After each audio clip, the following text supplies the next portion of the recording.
que le parti dégage la position officielle. Or, ce n'est pas le cas de son parti, justement. Son parti, c'est lui. Lui, c'est son parti. Et rien d'autre. On va y revenir. Donc, si je vous entends bien, M. Mathias Njong, c'est un gourou, un despote qui terrorise les gens de son parti. Tout à fait. Je dis que son parti fonctionne comme une secte. Ils n'ont jamais fait de congrès. Ils n'ont jamais fait de conseil national. Ils se lèvent un matin. Mais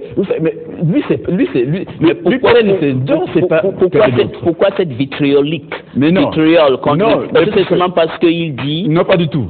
Pas du tout. Bon, parce que justement. Oui. Parce que Mathias Njong, dans son discours politique de tous les temps, et je suis sérieux sur ce que je dis, l'opinion a pu l'observer. Dans son discours politique de tout le temps, il se prend toujours comme le centre du monde. Mais il se trompe de sujet. Et regardez ce qu'il a écrit à propos du PCT. Il dit le PCT et ses satellites.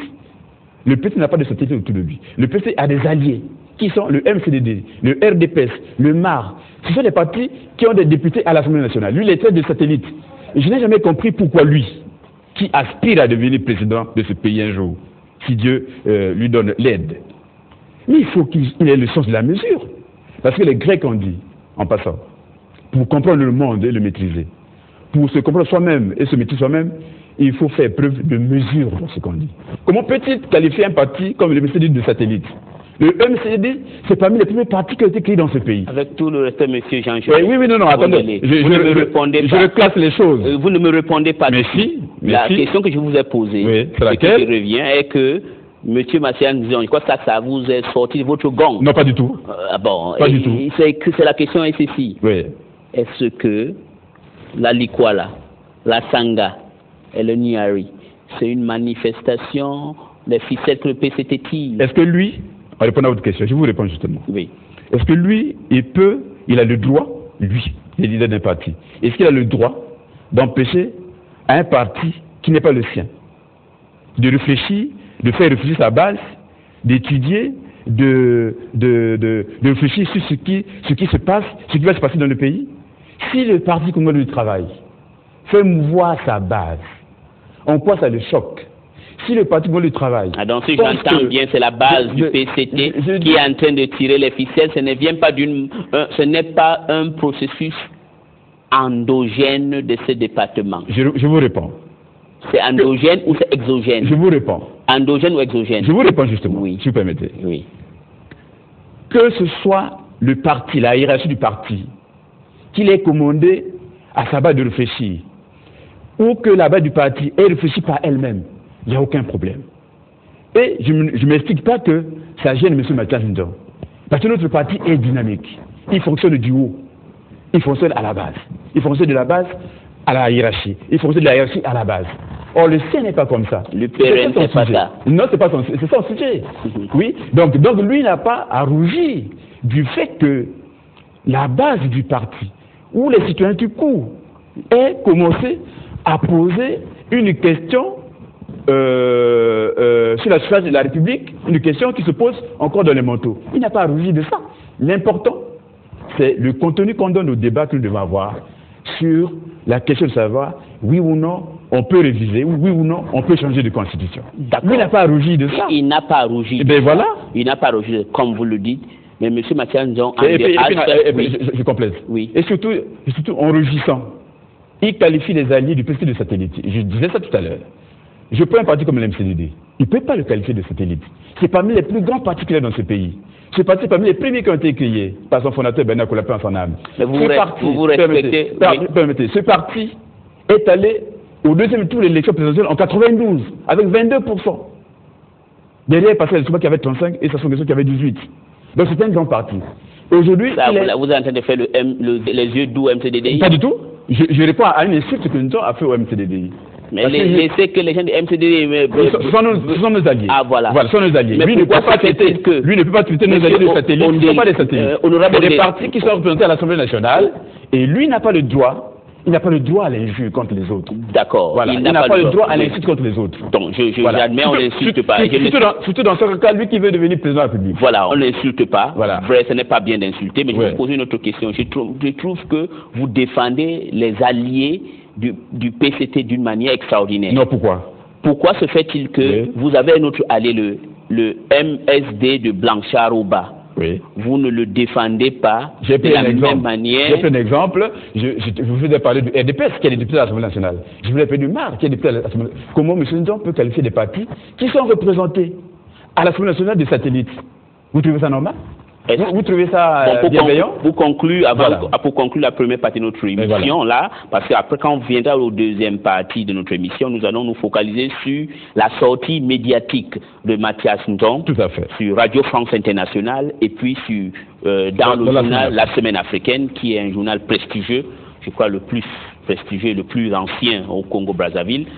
Et avant qu'on y va, est-ce que vous pensez que Pierre Mabiala, Justin Koumba, Isidore Mvouba avaient bien fait de décider de outrepasser le secrétaire général du PCT en déclarant le changement de la Constitution? L'autre dit, Isidore dit la Nouvelle République. Pierre Mabiala et Justin Koumba disent que changement de la Constitution. Est-ce qu'ils ont bien fait au lieu d'attendre l'ordre ou la décision du parti? C'est une bonne question et j'y réponds. Mon grand frère Isidore Mvouba était Premier ministre au parti, il est membre du bureau politique. C'est l'ancien secrétaire général. Pierre Mabiala est ministre, il est membre du comité central du PCT. Justin Koumba est président de l'Assemblée nationale, il est aussi membre du comité central du PCT. Je pense, au plan des principes, qu'ils auraient dû se garder et d'attendre la position du parti. Et dans le cas, par exemple, de Mabiala et de Koumba, ils en sont à créer un front institut. Il ne faut pas, j'ai dit tout à l'heure, dans ce débat qui s'engage, il ne faut pas donner l'impression qu'il y a un affrontement dans le pays. C'est un débat comme tous les autres au plan du fonctionnement d'un État. Parce que si chaque membre du comité central se replie dans son village ou dans son département, crée un front, chacun va avoir un front. Donc il faut attendre. Si on est respectueux des principes du fonctionnement du parti, il faut attendre que le parti organise des réunions et dégage sa position officielle. En ce moment, le parti va commettre tous ses militants, tous ses experts, pour aller au feu dans ce débat. D'accord, donc si j'entends bien qu'on va revenir, on va vous poser la question pour savoir si Pierre Mabiala, Justin Koumba et Isidore on va les taper un peu les mains là, parce qu'ils n'ont pas respecté l'ordre. Mais il ne s'agit pas de leur taper les mains, il s'agit de leur dire que... De l'appeler à l'ordre. Oui, au plan le parti a des principes. Voilà. Voyez-vous, c'était un grand parti, le PCT. Il a des principes, et surtout quand on appartient à des instances aussi hautes que le bureau politique, le comité central, parce qu'il ne faut pas que ce débat échappe au parti. C'est un débat politique. Et quand il va être question, j'anticipe, songez un peu qu'après avoir fait ce débat, nous devons aller à un référendum. D'accord. C'est le parti qui a mobilisé pour le référendum. Voilà, c'est le parti qui va mobiliser pour les référendums. On va observer un moment de publicité parce que nous sommes une chaîne privée, c'est la publicité qui nous fait vivre. Très bien. Et quand nous allons arriver, nous allons nous focaliser sur la sortie internationale et nationale du président Mathias Nzon que le député Ondele ici a qualifié d'un dangereux gourou et un terroriste. Non, je n'ai pas dit ça. Vous avez dit que c'est un gourou. Je dis son parti fonctionne comme une secte. Mais vous avez dit qu'il à la tête de la secte, il y a un gourou. Alors, je compare. Voilà. Faut pas. Vous avez dit qu'il terrorise les gens aussi. Bien sûr, la preuve. C'est vous qui avez dit. Il faut, oui, bien sûr. Voilà. Oui. Bon, L'UPRN, c'est Nzon, et Nzon, c'est l'UPRN. Voilà. Si tu n'es pas d'accord avec lui, tu vas dehors. Bon. Il n'y a pas de démocratie là-bas. Il n'y a pas de démocratie dans l'UPRN. Signé Jean Jaurès Ondele. Oui, ça je le dis. Député de la majorité présidentielle. La preuve, il n'a pas de congrès depuis là. La preuve, il n'a pas de congrès depuis là. Donc, on ne quitte pas.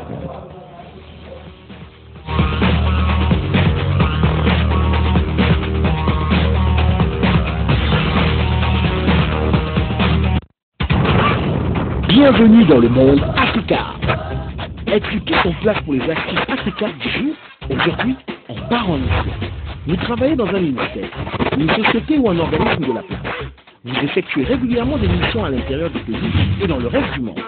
Pour gérer en toute tranquillité vos frais de mission, vous avez besoin d'un véritable passeport. La carte Visa Africa répond parfaitement à vos attentes.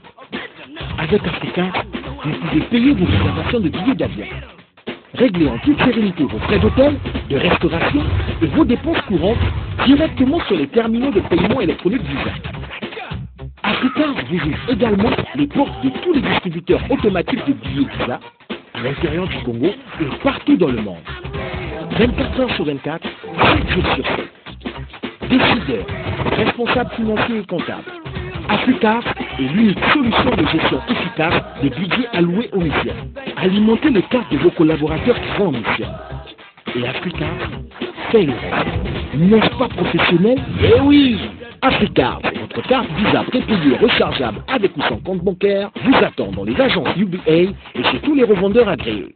Africard. Mieux qu'une simple carte bancaire, un ensemble de solutions. UBA, Africa's Global Bank.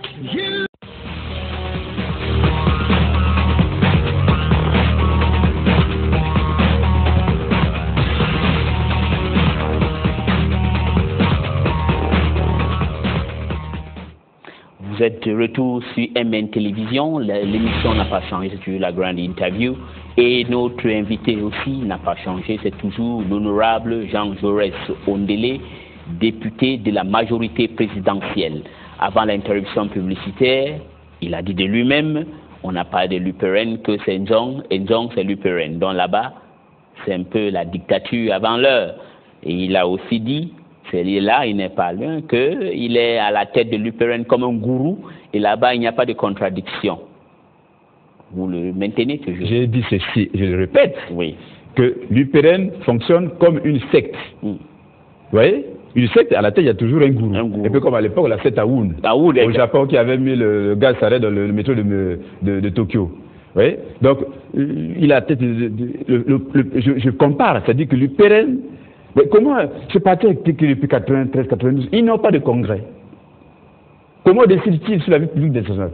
Comment réfléchissent-ils sur une question, la tribune qu'il a, tout à l'heure on va voilà, bon. Et les sauvegardes, la tribune qu'il a publiée. J'aimerais savoir, est-ce que c'est pas lui qui s'enferme dans son bureau qui écrit, ou c'est son parti, en toute connaissance de cause, qui écrit? On va venir sur le contenu de sa tribune tout à l'heure. Donc c'est pour ça que je dis que, je répète, l'UPRN, quand j'observe, je constate que ça fonctionne comme une secte. Une secte, c'est très fermé. Donc il y a un chef qui régente tout. Et au PCT, c'est la démocratie. Mais bien sûr, vous avez vu. Nous, on l'a démontré plusieurs fois. Et il y a même le désordre. Il y a trop de liberté au PCT, c'est le désordre. Mais il vaut mieux avoir de liberté que de la dictature. Et le désordre, c'est ce qui s'est passé dans le Niari.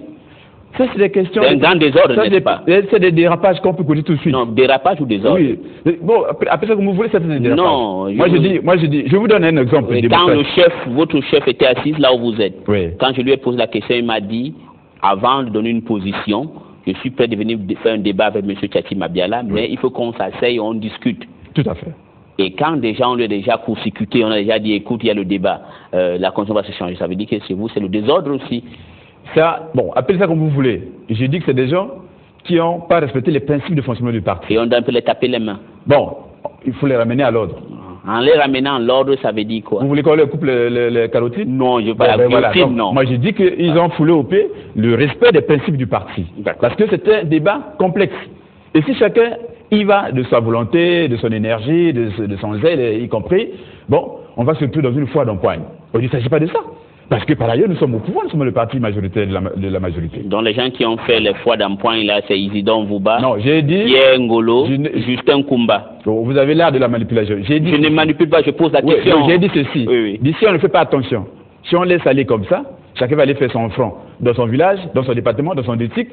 On va avoir 1000 francs. 1000 francs, on n'a pas besoin d'avoir 1000 francs. Nous avons une position commune à défendre. Et si on ne met pas de l'ordre, ça risque de ressembler à une foire d'empoigne. D'accord. C'est clair, monsieur. Vous êtes clair. Et revenons sur la semaine africaine. Dans la semaine africaine du 15 avril, Mathias Ndjong, et avant ça, je crois, il a déjà fait une déclaration sur Radio France Internationale. Il a dit qu'il veut la création d'un gouvernement de transition. Et puis, il veut aussi, contrairement à ce que vous lui présentez comme un gourou, comme le gars du secte Aoun, il n'est pas quelqu'un qui est dictatorial, il veut le dialogue national, à l'issue de laquelle il y aura un gouvernement de transition. Vous êtes membre de l'UPRN, on dirait? Non, je pose la question parce que, non, ça n'avait, pourquoi vous voulez... Parce que ça m'effraie. Non, vous voulez m'intimider? Non, pas du tout. Voilà, parce qu'au PCT, on connaît que... Non, pas du tout. Je pose la question. Mais je vous réponds. Oui, j'ai le droit de lire ce que l'UPRN est. Il a écrit dans le... Vous avez même le journal. Oui. Voilà, et je pose la question ceci, parce que moi, je vois que vous le présentez avec une certaine vitriolique. Vous êtes viscéralement contre eux. Non. Mais la question que je pose ici, s'il est ce gourou, ce monsieur qu'il se confond avec son parti, mais quand même il veut le dialogue. Il a demandé dedans qu'il veut un dialogue national. Est-ce que ça apparente là à une dictature? Mais avant ça, oui. vous allez trop vite en besogne. J'ai sa tribune sous les yeux, vous aussi, vous l'avez dit. Oui, oui. Il a fait le point sur ce que vous avez dit, les rencontres que le président a eues avec les sages dans le pays. Exactement. Il en a conclu que c'est de la mascarade. Et puis, sur le débat sur la constitution de la religion, oui ou non, il a dit on ne revise pas. Il a donné ses raisons. En plus, il a dit que cette constitution, c'est Sassou qui l'a construite, à sa taille d'ailleurs. Oui. Vous voyez? Et à la fin de cet aspect, il dit en vérité, le président Sassou est en train de préparer une nouvelle guerre contre le pays. Moi, je vais d'abord répondre à ça avant de venir à la position qu'il fait.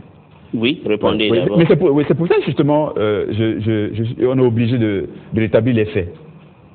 Comment peut-il dire une telle chose d'un chef d'État que lui veut préparer la guerre contre le pays? De quoi s'agit-il? Moi, je voudrais que vous l'invitez.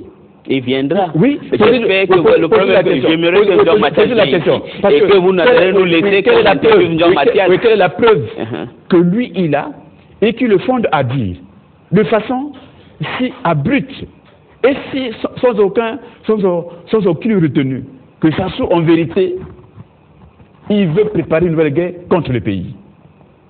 Et il dit, pour justifier cette allégation, il dit parce qu'il est en train d'acheter des armes. Bon, vous ne trouvez pas ça très léger? Le président est le président de la République, chef du gouvernement. Dans son gouvernement, il y a un département qui s'occupe des armées. Vous vous rendez compte? Même les pays qui ont la bombe atomique continuent de s'équiper et de s'armer. Dans ce pays-ci, si son gouvernement a décidé d'acheter une arme ici, une arme là. Pourquoi vous allez acheter les armes quand les gens, il n'y a pas d'électricité, il n'y a pas de l'eau? Mais pourquoi acheter les armes? Posez-moi la question. Posez-moi la question. C'est moi qui pose la question ici. Oui, allez-y. La question que je voulais poser. La question que je voulais poser, c'est Monsieur Jean Mathias veut, c'est dans la semaine africaine. Je vais revenir sur ça, c'est très simple. Oui. Je vais vous répondre. Oui. Parce qu'il ne faut pas laisser le droit à M. de dire n'importe quoi, d'intoxiquer l'opinion. Il accuse le président de préparer une guerre contre le pays. Vous trouvez ça simple, vous trouvez ça grave. Et une partie de l'opinion est choquée.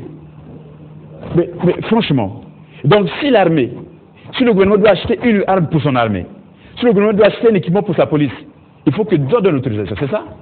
Le gouvernement a acheté des avions de chasse à la France, comment on appelle, les Mirages. C'était pour le pays ou pour aller abattre les gens? Il lui fallu qu'on déborde l'autorisation en temps pour acheter les Mirages. Ce n'est pas ce que monsieur. Bon, mais voilà, mais pourquoi lui peut accuser? C'est une accusation grave. Comment lui peut accuser le président que le président en vérité, il est en train de préparer une nouvelle guerre contre le pays? Moi je dis que c'est très grave. Oui, mais je voudrais que vous me répondiez. Et pourquoi vous pensez? Non, je vous pose la question. Bon, alors, moi, avant de répondre, moi, je voudrais rétablir ce fait-là. Oui. Je dis que M. Ndong n'a pas le droit à l'intoxication. Surtout de dire des choses aussi graves contre un président. Mais quand M. Ndong parle, il faudra que vous réagissez. Vous n'allez pas laisser que M. Ndong parle. Je suis en train de réagir. 4 jours plus tard, je suis en train de réagir. Je dis que lui qui veut devenir président de ce pays, quand il va être président de la République, est-ce qu'il pourrait s'interdire d'équiper l'armée, d'équiper la police, d'équiper la gendarmerie? Et s'il équipe l'armée, la police, la gendarmerie, est-ce qu'on doit le taxer de fabriquer du guerre contre son pays? Et de quel droit il peut penser que, tous les pays du monde s'équipent, c'est en période de paix qu'on prépare la guerre. La guerre, justement, la guerre contre l'extérieur, pas la guerre interne. Lui, quand il va devenir président de la République, dans son programme, il n'a pas prévu comment il va faire pour son armée, pour sa police, pour sa gendarmerie? Honorable Ondele. Voilà. Pourquoi vous focalisez beaucoup sur le problème de la guerre? Non, il a dit, c'est dans sa tribune. Oui, je réponds maintenant. Oui. C'est l'élément qu'il a énoncé dans sa tribune. Exactement. Je dis qu'il n'a pas le droit d'intoxiquer le peuple. Voilà. Parce que lui, il a l'ambition de devenir président de ce pays un jour. Exactement. C'est Dieu peut-être qu'il va venir, ça c'est Dieu qui le sait. C'est la démocratie. Donc lui n'a pas le droit. La présidence n'est pas faite pour une seule personne. Lui n'a pas le droit, peut-être qu'il se trompe. Oui. Lui n'a pas le droit de penser des autres ce qui ne sont pas. Qui disent d'un président en fonction, qui est en train d'acheter ça pour faire la guerre contre son peuple. Je trouve ça gravissime. Vous prenez ça à la légère, c'est très grave. Alors, maintenant je reviens à la question que vous avez posée. Oui. Vous avez dit que Jean a proposé. Oui. Jean a proposé, j'ai bien lu la tribune. Il a proposé. Qu'est-ce qu'il propose, lui? Il propose une concertation. Après avoir dit, dans le début de sa tribune, que pas question de changer la constitution de 2002. Maintenant, il dit qu'il a une solution pour ce pays. Parce que pour Jean Mathias, le pays est en crise institutionnelle et politique. Donc, il faut une concertation. il vous souvient, on a déjà eu 2 constitutions auxquelles il n'a pas pris part. Celle d'Evo et celle de Deleuze. Donc celle qui va valoir, c'est celle qu'il propose. Puisque lui, il dit, pour sortir de la crise, lui dit qu'on est en crise. Parce que là aussi, il faut qu'on demande à Adam, quelle est sa définition de la crise? Vous, je ne vous pose pas les questions, je n'ai pas le droit, c'est vous qui m'interrogez. Je comprends. Bon, vous n'êtes pas obligé de répondre, mais est-ce que ce pays-ci est en crise politique telle que nous sommes? Est-ce qu'il est en crise institutionnelle? Mais lui, il dit, ma proposition pour sortir de la crise, c'est de convoquer une concertation nationale. Pourquoi faire? Il dit, pour y arriver, il faut désigner des gens. Il faut mettre un comité préparatoire qui va préparer l'ordre du jour, le contenu, les objectifs à court et moyen terme, le truc. Après, il dit, pour faire ça, il faut qu'on instaure une transition de 2 ans. Et vous n'êtes pas d'accord, vous voulez une transition de 2 ans? De 2 ans, mais franchement, pour peu qu'on soit lucide et de bon sens, vous avez un président qui a été élu qui a un mandat de 7 ans qui court jusqu'en 2016. Et donc vous avez M. Ndong, parce qu'il a hâte de remplacer Sassou, il dit non, on abroge son mandat et on fait une transition de 2 ans. Donc si j'entends bien, M. Ndong Mathias est contradictoire. Ah certainement. Certainement, puisque lui veut venir au pouvoir. C'est une bonne chose. Par quel moyen? Par le moyen de la démocratie. Mais Sassou est au pouvoir par le même moyen, celui de la démocratie. Le peuple lui a donné un mandat de 7 ans. 5 sont écoulés, il en reste 2. Disons, 1 an et demi. Ndong dit non, c'est trop. On ne peut pas jusqu'en 2016. Il faut une transition. Et il faut une concertation. Mais qui va la convoquer?